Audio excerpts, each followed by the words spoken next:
Thanks very much. Looks like a great gathering, and I really look forward to your interactions. Just a few words of explanation about the whole disability sector and some of the policy challenges in that sector, and maybe look at some of the convergences but also divergences in areas like aging and children and family and so forth. It's estimated there are 650 million people in the world with disabilities. And the UN recently called them the world's largest minority. There's an exceptionally high correlation between poverty and disability in every country, no matter how advanced or how poor. And 500 million people with disabilities live in developing countries, not in the developed West. India alone has officially 100 million people with disabilities. China officially has 70 million people with disabilities, but unofficially it's put at over 120 million. So the problems are quite enormous, and the policy challenges are very taxing indeed. Recently what's happened is the United Nations has drafted a new human rights treaty on the rights of people with disabilities. This is brand new, it's hot off the press, and it's going to become a very significant driver of change worldwide. Our centre set up formally last year. There was only about 3 in the world. Now there's about 10 in the world, and you can expect the sector to explode. So at one level it's an exciting time to be in the field. At another level it's a very depressing time, because it seems that no matter how sophisticated the legislation, the poverty rates endure. And one of the most telling statistics is that during the Clinton administration, when they had some of the best legislation in the world, the employment rates of people with disabilities actually went down.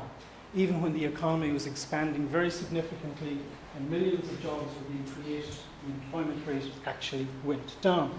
So there's a cautionary tale there for us as lawyers, I'm a lawyer, as to the limits of law in actually advancing a social policy group or a sector. I think it's very interesting and very important to be aware of the convergences and divergences between the challenges we face in the disability sector, and Eamon faces in the ageing sector, and Pat Dolan faces in the child and family sector. In the ageing sector, I'm sure you'll correct me if I'm wrong, Eamon, you have people who've led a very, very productive life, very rich lives in terms of social contribution, economic contribution, and find that simply through an arbitrary chronological cut-off point, they're summarily marginalised and left to one side, despite the fact that their latent capacities to contribute have not gone away. So I guess one of the big challenges in the area of ageing is to challenge some of the suppositions that follow from these chronological cut-off points, to emphasise the abilities, the willingness to give back and to continue to contribute. And I would love it to challenge the compulsory retirement age. I think that has no place, certainly in European jurisprudence.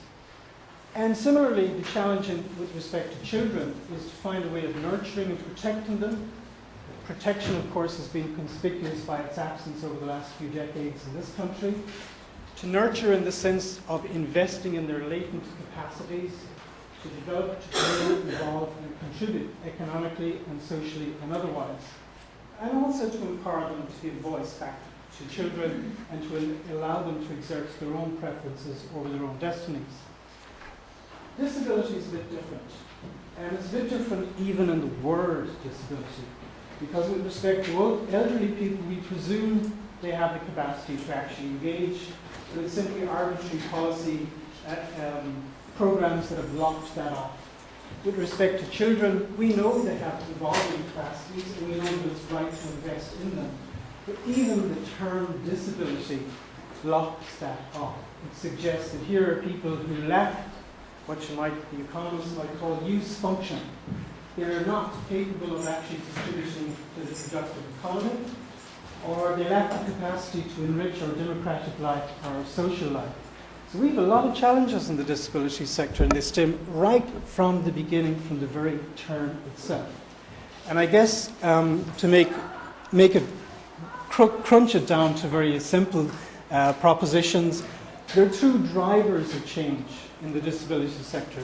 One is purely economic, and that is to say that this terminology, disability, actually masks huge ability.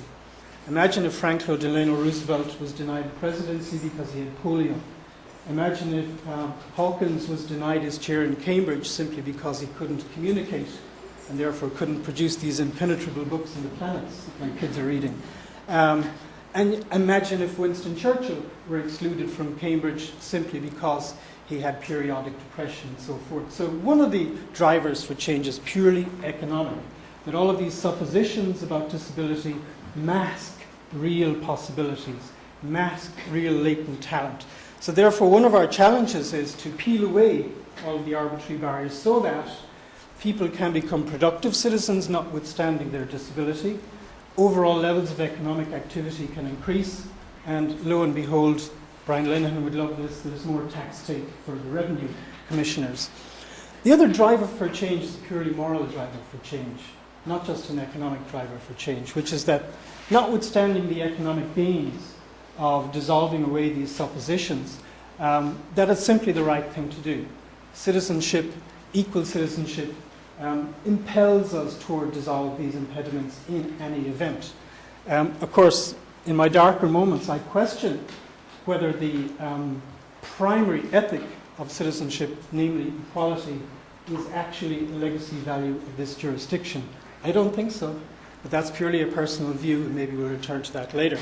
So disability is somewhat distinct from some of the other cohorts that are marginalized. We have much more uphill struggle in trying to actually dissolve away some of the embedded social presuppositions about disability. Be very blunt with you, the natural instinct in every culture toward disability is either pity or revulsion. It's seldom a notion of equality or equal respect or dignity or autonomy. That's one thing the UN Convention tries to insert back into the equation, but one would question perhaps in one's darker moments the utility of legislation as a carrier for these values, if these values are so deeply ingrained in our culture, and I would say every culture, it doesn't matter that we're talking about it here in Ireland. But you can multiply that many times over in the developing world. Actually, one of the interesting things in the developing world is that although they have the vast preponderance of people with disabilities, because of resource scarcity, they don't have service delivery systems. So the service delivery industry that we've inherited, which is a nightmare, they can invent from the beginning. So they have almost an advantage over us. That's a picture from our summer school, European Commission funded summer school that we will be reinstating next year. We set up our centre about a year ago, and it's really only kicked into life in the last 6 months or so, based on this vision of empowering people with disabilities, informing innovative policy developments, a bit of a repetition there, in order to achieve full equality and autonomy for all persons with disabilities through independent comparative research and education. It's very much research to action, that the whole point of the research is to actually either expand the range of options for government or to give civil society groups a fuller repertoire of argument to advocate for change. A little caveat there, because I worked on the other side of the line within government, we suffer in the university from the impression that knowledge counts. It certainly doesn't count within the senior civil service and government. We suffer from the delusion that evidence-based approaches will actually move the agenda from A to B to C. It does not work like that. The key to making the knowledge work is policy entrepreneurship, political entrepreneurship. And I might stick my head out on a limb and say that's precisely what we lack in this jurisdiction. No amount of fine-sounding reports will actually bring about change. What brings about the change is how you interface that with the actual knowledge holders, the policy holders in government. And that's an art and a science in and of itself. I learned that the very hard way.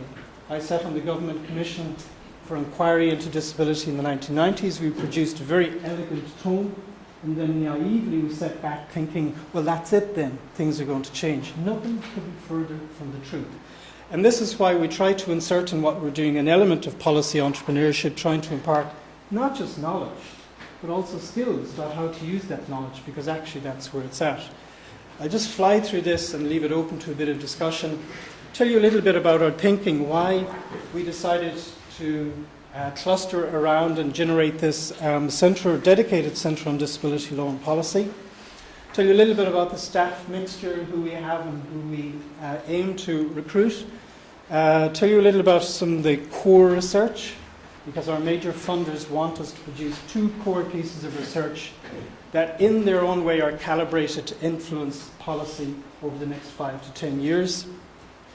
I'll tell you a little bit about some of the ancillary research, which is pretty exciting, a lot of which has to do with policy developments in the EU, which is increasingly becoming the most important driver of change in this jurisdiction on disability, as well as at the UN level. Tell you a little bit about our education programs, and I style that forming the next generation of policymakers on disability in Ireland, because one of the problems, Mary, you know full well, is that some of the people who lead in the vanguard simply become exhausted, and you need to replenish, as it were, leadership skills in order to sustain the dynamic going forward. Tell you a little bit about the partnerships we're forging, because you cannot, I underline that word, you cannot do this on your own.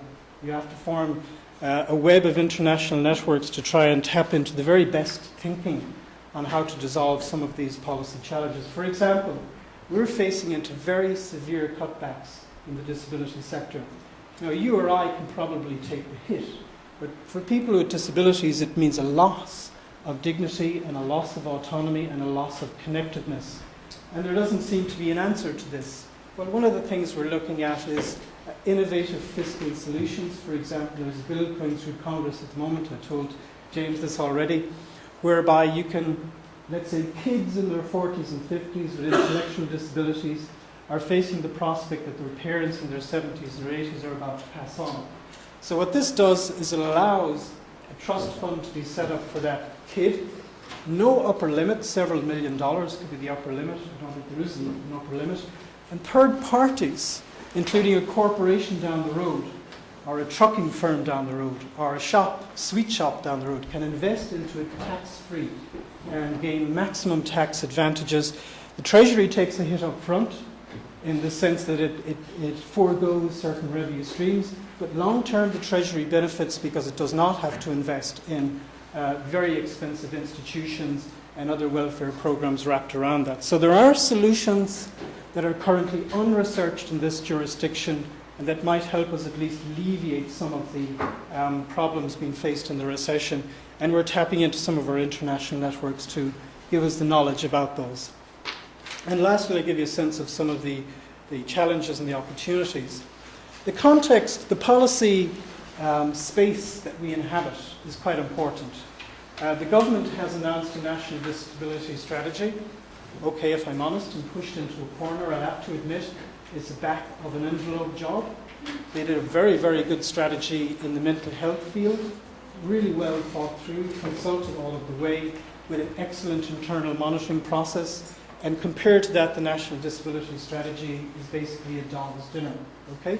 But at least it's there, at least they've set themselves goals, at least they have the potential of being hoisted by their own petard. So as it were, we're not imposing stuff on them they have not already voluntarily committed to do. Those commitments are already out there in the National Disability Strategy. Also, as I say, the UN Convention has been concluded. Ireland participated during the negotiations. Ireland has signed. My own suspicion is Ireland will not ratify for at least another 5, 6, 7 or 8 years. But at one level that doesn't matter, because a lot of the organs like the European Court of Human Rights, the European Court of Justice in Luxembourg are already referencing the convention, even against states that have not ratified the convention. So we're normatively surrounded by this legal instrument in any event. And sooner or later the Irish government is going to become directly and indirectly accountable under that convention. Also, even if they ignore it, the European Union is going to sign and ratify this convention. Significance there is that EU law and policy will be increasingly driven by this convention. And the other significance is that although the majority of competences remain in the member states, they will be forced to step up their cooperation on the disability issue. So it's like a grand war of maneuver. Even if Ireland wants to become the little Irelanders and remain in splendid isolation, they will not be able to over the next 5 to 10 years. So we thought, therefore, there was a very unique opportunity to put together a research centre to, as it were, inform a lot of the policy challenges, the policy choices that government is going to have to make not just our government, but other governments and international organizations. The way we intend to do it is primarily through research, but not easy research that says, bad boy, what you're doing is wrong. We all know that. Even governments know that. They know full well what's wrong. What we're trying to do is do serious comparative research that says, you've got a problem with service delivery. Try as you might. You cannot re-engineer these services to wrap around the person's preferences. Well, believe it or not, New Zealand had a problem with that. Canada had a problem with that. Let's look at some innovative solutions by which we can crack some of these impasses and move the agenda forward. That really is the essence of the kind of research we aim to produce.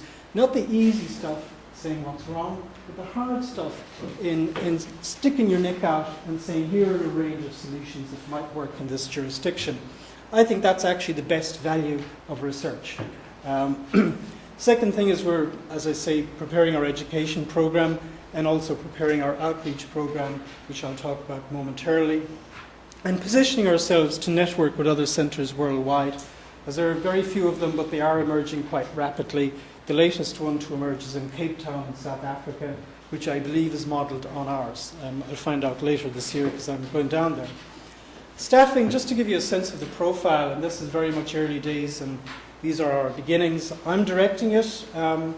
We have administrators, not as many administrators as we need. Of course, one of the problems with administrators, the more administrators you hire, the more administration it creates. But anyhow, and then we have 2 postdocs at the moment, with a number of researchers, usually 3 or 4 at any one time, floating through particular funded research projects, as well as legal interns. We have 2 of our legal interns here from the United States just sitting in, one from William and Mary and one from Northeastern. You're very welcome. We had 2 legal interns last year who drafted what's called an amicus brief before the European Court of Human Rights on the very hot issue of legal capacity. So they're a very valued part of our team. And we also have a visiting, and this is a challenge across the board in the social service delivery sector, which is how do you get rid of the behemoth of our service delivery machinery? How do you get away from the philosophy of needs and services, which is intrinsically patronizing? And how do you move more toward citizenship support? Enable people to express their preferences and then engineer the services around their specific preferences. I guess that's a key challenge in all sectors, but it's one that's particularly important in the disability sector. At present, the government has a study underway, which is led by a very good friend of mine, Christy Lynch, whom some of you would know of, to look at the phenomena of what's called congregated settings. To you or I, that means group homes. And really to begin the process of shutting down group homes and wrapping the services around individual choice and individual preference. So that's a very, very key issue, and we have a full-time researcher working on that, serviced by other part-timers as well. And one thing he is looking at is some of the comparative experience, how these services were transformed in particularly Canada, because they seem to have been successful in that, as well as Sweden and so forth. Give you a sense of some of the ancillary research that we've done or are doing at the moment. Myself and a professor in Maastricht in Netherlands, we're producing, and this always amazes us, this is the first time it's ever been produced, an annual yearbook on European disability law and policy, covering the European Union, all organs thereof, and the Council of Europe, all organs thereof, and believe it or not, even NATO. NATO, because there's a provision in the convention, the UN Convention on Disability, that requires disaster relief organizations to factor disability into their frame of mind. The most notorious bad example of that was the United Nations intervention in Kosovo a few years ago with NATO. And what they did when they bombed some institutions, some collateral damage resulted, they rebuilt the institutions. They didn't actually take the opportunity to deinstitutionalize people with disabilities in Kosovo.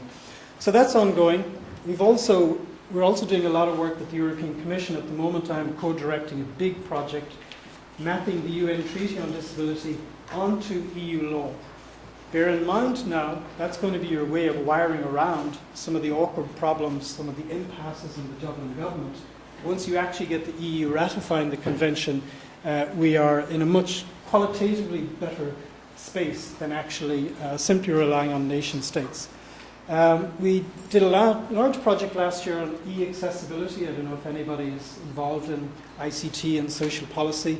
It's really all about informing the European Commission about legislative approaches to requiring the providers of ICT hardware and software to make it accessible to blind users.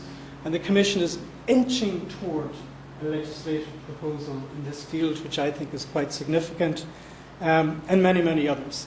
Just giving you a flavour of some of the things that we're doing. Our education programme, we have up and running a PhD programme, which is funded from various different sources. Funded through this programme, it's funded from a large grant we received from a philanthropy. It's funded by the Irish Government's Research Council. And we have about 8 or 9 working at the moment in different areas like legal capacity, especially in China. There's some very interesting challenges there. Development aid and disability, education, law and disability, housing, independent living, e-accessibility and so forth. So there's a good range of issues being researched at the moment. We're planning our master's program for 2010. That's the agreement with the university and the funders, and we're beginning to do some forward planning on that, and reinstating our summer school for next year, which hopefully will become an annual event. Just give you a sense of the people we work with, and I think a lot of what we do is down to this. We're working obviously internally with our colleagues in the social gerontology field and in the child and family support field, and I guess at the moment we're loosely styling this a life cycle alliance, which is very useful because I come from law, and as they say about lawyers have very sharp minds, but usually at the expense of narrowing them. And indeed, legal arguments for change seldom make change happen. What makes change happen is cost-benefit analysis, and that's why it's good to have the economic input into what we're doing more and more as time goes on. And likewise with social policy, even though we have the most beautiful piece of legislation, like under the Americans with Disabilities Act, if it doesn't work, then we need some sort of policy insights into why it doesn't work and how it could be changed. On the international side, we're working with the University of Syracuse. They have the largest research centre in the world on disability law and policy, about 60 researchers full-time. We're also working with the Harvard Project on Disability, who have excellent working relations in China, and we're building that up with them. And also the GPDD. That is a branch of the world, the World Bank, exactly. Focusing specifically on development aid issues on disability, and that's a field about to explode, about to become incredibly important. And also have a range of European partners that we've been working with through the years, and then are stepping up the collaboration with them. I should say that we met recently with Disability Action in Belfast. We're a very big service provider, but also a policy organisation. They're very taken with the idea that when we produce our baseline study, our State of the Nation, they would do something similar north of the border. So we would have 2 reports coming out on the state of our nations, as it were. May not be possible within the lifetime of this project, but that's the intention more long term. I'm rushing here now because I know time is of the essence. What are the main challenges as I see them? For me as a lawyer, the social science is not yet well developed enough to enable me to go with sharp arguments to government for changes in the legislation and changes in the regulation. I need more you guys investigating disability from many, many different points of view. The legal arguments alone never may be kept avoid. You have to associate them with the evidence, with the cost-benefit analysis, and that's where I feel kind of weak on the flank, so to speak. Secondly, even if you have the information, you lack skills. And I'm not saying you, but in this jurisdiction, we tend to be not as advantaged as other jurisdictions in having political entrepreneurship skills in civil society to actually press home the arguments. And I think we have a lot to learn there, because very often people assume if you win a case or if you produce a report, the change happens. It's only one element in the process of change. And if you lack those political entrepreneurship skills, you're dead. Your language will be co-opted, but plus they change. Things will continue as before. And I think that's a big deficit in this jurisdiction. Thirdly, there is a very, sometimes overt, more often than not covert pushback within government and the gatekeepers of policy, the senior civil service, against what I'm styling normative approaches. Like, normative approach would be, this is the way it ought to be. They just don't care about what it ought to be, or if they do, they only care in the sense that they will be able to repackage what they're due to withstand scrutiny at international level. They're not necessarily interested in internalizing these normative viewpoints to in turn drive forward their view of what should happen in the field. Now, mind you, I think that's a problem in all jurisdictions, but I think it's a particularly hard nut to crack in our core gatekeeper in disability, which is the Department of Justice. There are historical reasons for it, there are cultural reasons for it, but unless you can actually crack that through, you're not going to see a heck of a lot of change. And I think that what follows from that is the inward defensive posture of public service. Whereas the opportunity, I think the opportunities is now there's a huge worldwide market within governments for solutions. They're not really interested anymore in the easy judgment about what's wrong. They've all signed up to the convention that commits them to a process of change, but they just don't know how to do it. And our own government doesn't know how to do it. So there's a huge market out there for useful comparative perspectives that show how governments can innovate, adopt particular solutions tailored into their own circumstances, and move forward. If I were a betting man, which I'm not allowed to be, but if I were a betting man, I would say there's one entity in the UN that's about to really explode, and that's what's called the Conference of States Parties on Disability. It's supposed to be a clearinghouse for the exchange of best practice between states, peer-provided state to state, and that in turn should drive a lot of research and a lot of exchange of research at that level, and I think that's the way to go. Secondly, the opportunity is the UN Convention, although it's normative, and although governments naturally resist internalising normative approaches, it's there. It's not going to go away. It's going to come back to haunt you in the most unlikeliest of circumstances. And even if Ireland Inc. doesn't ratify for the next 5 or 10 years, we're going to be hit by it. I'll open up a parenthesis here because the European Commission, which will be proposing to Council ratification of the Convention, is not going to wait for every member state to ratify. They're actually going to go ahead and ratify, even if there's some slow ships in the convoy like Ireland that will delay ratifying.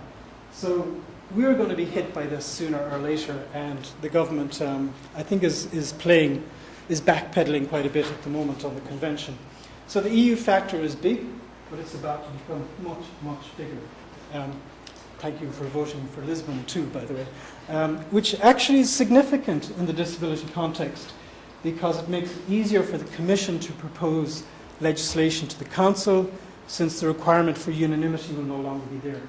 So they may come forward with very innovative pieces of legislation on e-accessibility, and even if Ireland votes against it, it will nevertheless be adopted, provided the requisite majority is put in place. Also, the opportunity lies in the review of the national strategy, which is coming up later next year. Already there are kind of beginnings of a review going on, and we're meeting some people in the NDA tomorrow about that to see if we can participate in it.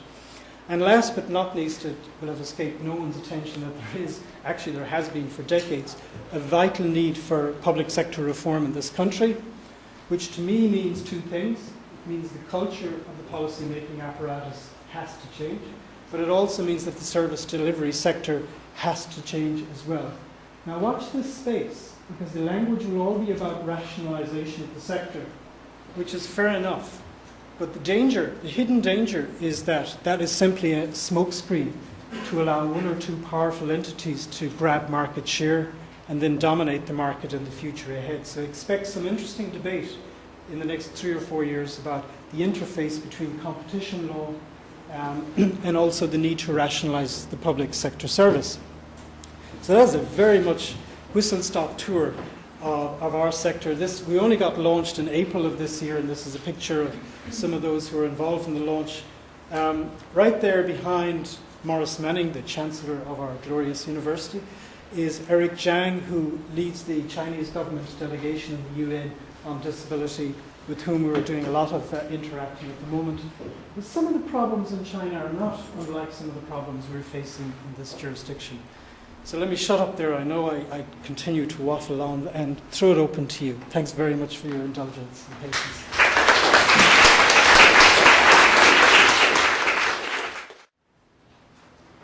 Yeah.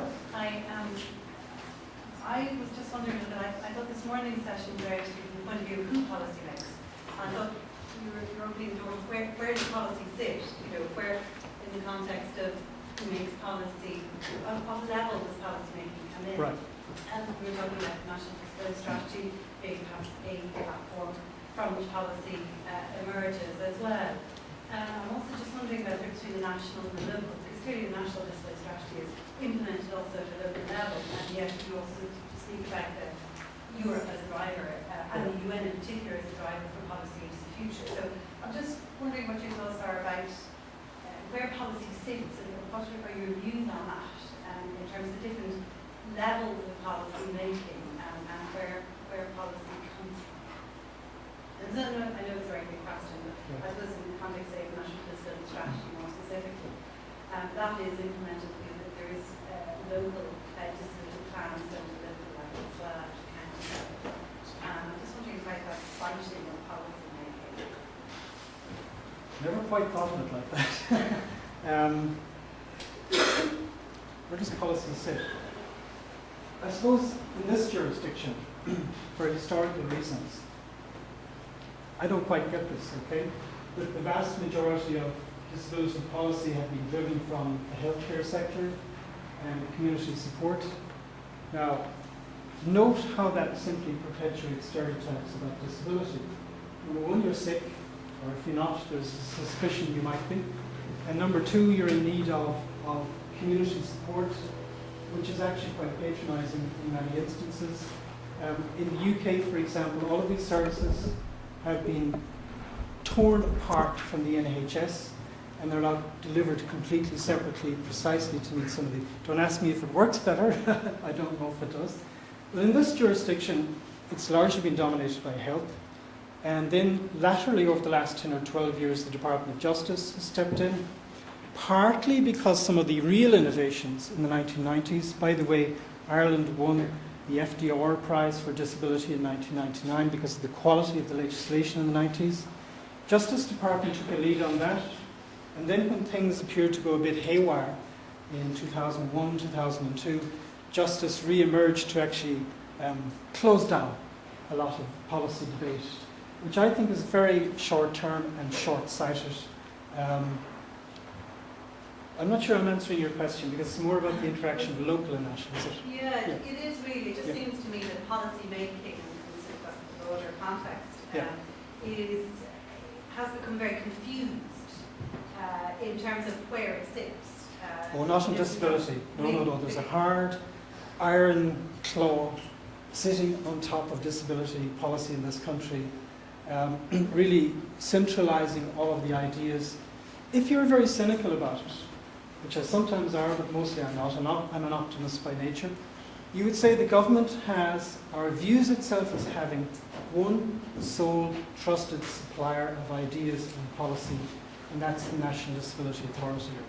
And therefore it's not really well disposed toward alternative views on what the policy options should be. And that creates a dilemma for us in the university sector.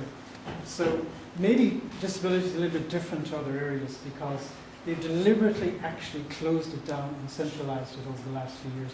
Now, if I were a Mandarin, I wouldn't like that because I know that creates problems for me.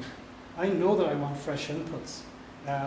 I know that I want a National Disability Authority that's going to punch me in the face and not simply say what I want to hear, because that only creates groupthink, inside the beltway, and that's actually not a good way of generating policy. The real problem at the local level is that the service delivery sector is in chaos. And depending on where you are, you might have access to ABC or not at all. And depending on where you are, the criteria according to which you have access to ABC will change radically. And even if they're the same on paper, you can always find a legal formula that enables an infinite amount of discretion to be used or abused. It's very hard to know exactly how that's. So that's a real challenge, I think. Yeah, that's what I'm kind of really thinking of. Yeah. That disconnect between that policy making happens at the Yeah, national yeah. level and then. I'll give you a few tidbits, right? All of the service providers that get the contracts from the HSE, they don't bid competitively first. Okay? All of the service level agreements that should be in place according to which they have to deliver to this standard, that standard, the other, are not in place. Okay? So it's a recipe for do-it-yourself. And this has been, very strongly criticised by the Controller and Auditor General in terms of value for money. And more significantly, has been very severely criticised by the Competition Authority. If you're serious about cost effectiveness, okay, you got to get serious about competitive bidding. You got to get serious about service level agreements and standards. And crucially, if somebody is found to be in persistent violation of these standards, they should be locked out of competing for state contracts. Now, that's not the case at the moment. Just gives you a sense of how chaotic the field is and how large some of the challenges are. Well, it's a really horrible question, though. But I'm studying social entrepreneurship, and one of the things that the literature is grappling with is the meaning of it and the real meaning of social entrepreneurship, which I decided this last week to decide to concentrate on practical. But when you talk about policy entrepreneurship, have you, what do you mean exactly by that? I suppose the ones we look up to in the disability sector would be some of the groups we're familiar with in the United States throughout the 80s and the 1990s, who, as it were, manoeuvred a very sceptical Congress into place to actually legislate for disability. The weird thing, maybe it's not, is that most of the most progressive legislation in the US on disability was enacted by Republican administrations, not by Democratic administrations.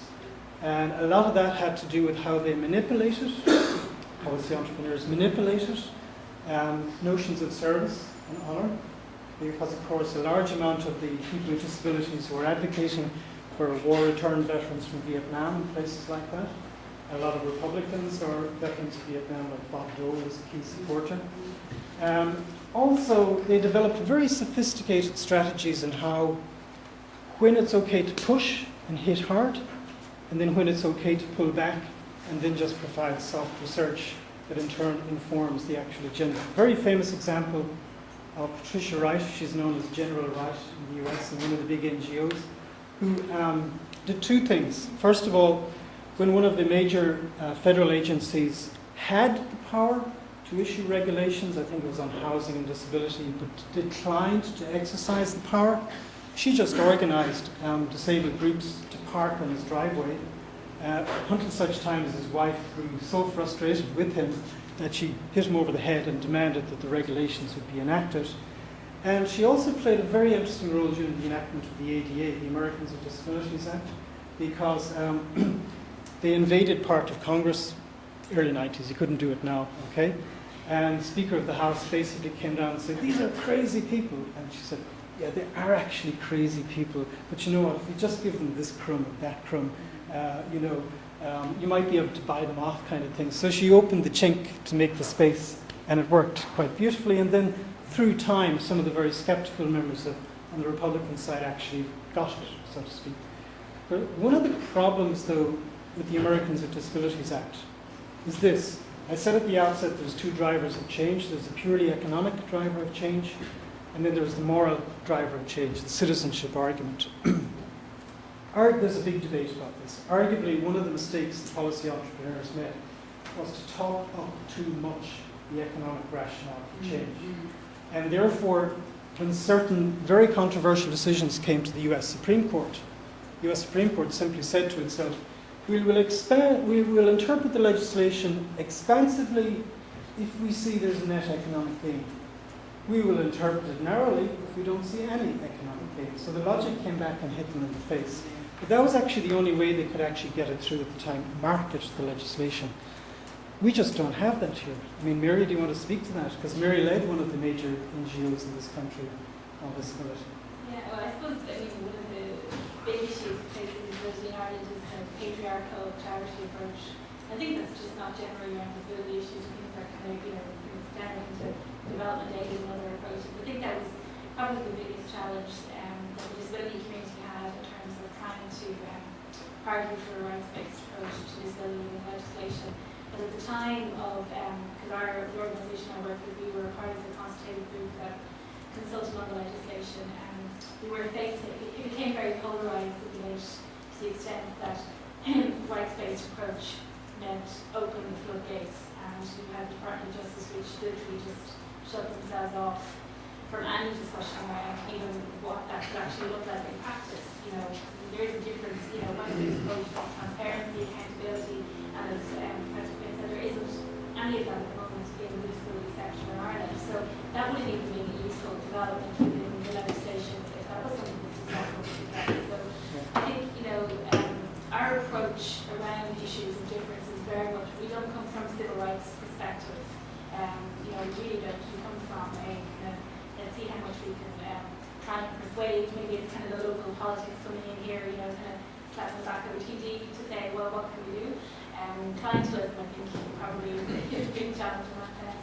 But, you know, and I think the disability community at the moment is grappling in terms of where it moves forward, because from the fallout from the bill, particularly, and the passing into legislation, was that it separated and shattered a lot of allegiances and strategies that were there beforehand from an NGO perspective. And I think it's quite useful now to see the academic taking the leadership, because I think in many senses we were lacking the baseline study and lacking those statistics because we couldn't make proper ground argument. You know. So, I don't know if that helps.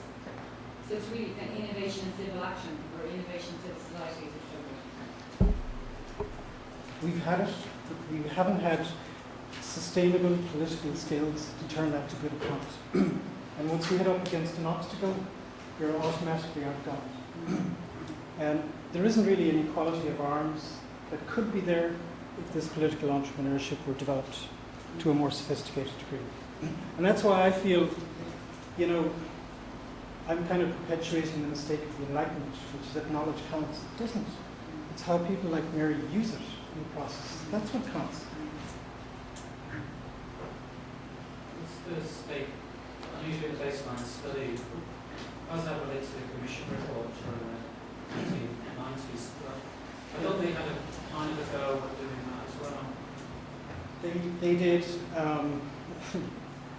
yeah, not really. I mean, they did certain sectors. I sat on that commission, and some of the proposals that we were bringing forward were actually diluted last minute. One of the things the Commission, status of the Commission on, the Commission on the Status of People with Disabilities argued for was a comprehensive piece of disability legislation. And that was backpedaled on for quite a period of time. It was going quite well. We were very actively consulted by the Minister of State at the time, Mary Wallace. Even certain parts of the legislation come directly from my desk. But there was a last-minute intervention from Attorney General McDougall at the last minute, pandering to his own ideological preferences that said, by the way, guys, nothing in this legislation is enforceable. Now, if he left that out, the legislation would have sailed through. But the fact that he put it in only made cynical people who had a right to be cynical, given the history, even more cynical. And so they came out against the legislation. So it was a red rag to a bull. So our problem has been trying to retrieve that situation ever since then.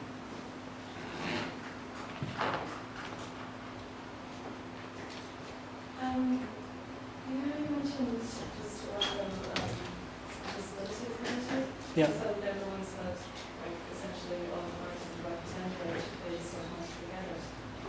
Is that group? Yeah. No, the NDA has nothing to do with that.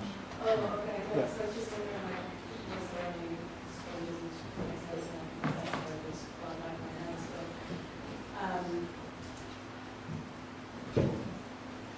actually it doesn't matter, it's just answers. Well, as you bring up the NDA, there is a provision in the legislation setting up the NDA, Yeah. which I actually managed to get into it, Okay.